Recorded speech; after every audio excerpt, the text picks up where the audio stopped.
ततः श्वेतैर्हयैर्युक्ते महति स्यन्दने स्थितौ माधवः पाण्डवश्चैव दिव्यौ शङ्खौ प्रदध्मतः। এবার শ্লোকটির সঠিক উচ্চারণ এবং অর্থ জেনে নেওয়া যাক। প্রথমে আছে ততঃ। যেহেতু শব্দের শেষে বিসর্গ আছে তাই সংস্কৃত অনুযায়ী বিসর্গের জায়গায় হয়ের উচ্চারণ হবে, তাই ততঃ তার সাথে হ যোগ হয়ে হবে ততঃ। এই শব্দের অর্থ তারপর।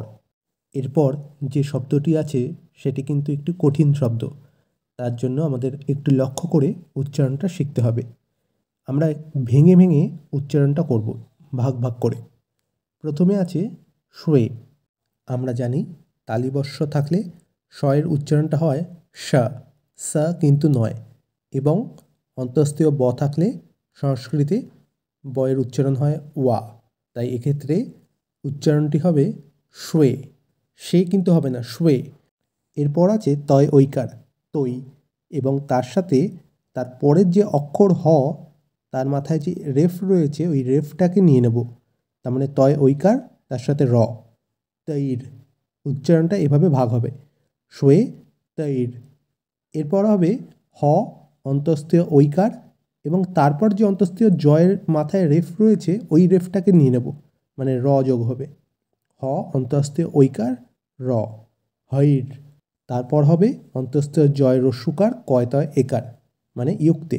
আমরা জানি অন্তস্থীয় জ থাকলে সংস্কৃতে তার উচ্চারণ হয় ইয়া, তাই এক্ষেত্রে যুক্তে হবে না, হবে ইয়ুক্তে। অর্থাৎ উচ্চারণটা এইভাবে ভেঙে ভেঙে হবে শ্বে তৈর হয়ৈর ইয়ুক্তে। এটাকে একসাথে তাড়াতাড়ি বলতে হবে, শ্বে তৈর হয়ৈর ইয়ুক্তে। এই শব্দটির অর্থ আমাদের ভাগ ভাগ করে জানতে হবে। প্রথমে শ্বেতৈ মানে শ্বেত মানে সাদা, তারপরে হয়ৈ মানে অশ্বগণ মানে যে ঘোড়ারা ছিল ওখানে, তারপর আছে ইয়ুক্তে অর্থাৎ যুক্ত হয়ে। এরপর আছে মহতি অর্থাৎ মহান, তারপর আছে স্যান্দানে। এখানে দন্তস্ব আছে যেহেতু প্রথমে, তাই শয়ের উচ্চারণটা হবে স, স কিন্তু নয় স, স্যান্দানে। এই শব্দটির অর্থ রথ বা রথে। এরপর আছে স্থিতৌ। স্থিতৌ শব্দের অর্থ স্থিত হয়ে।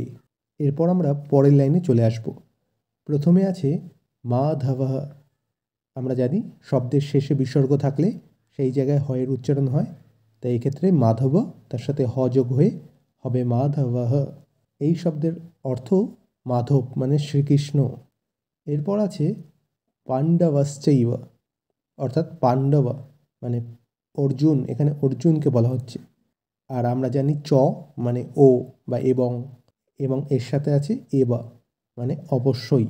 তারপর আছে দিব্যৌ অর্থাৎ দিব্য। এরপর আছে শঙ্খৌ মানে শঙ্খসমূহ।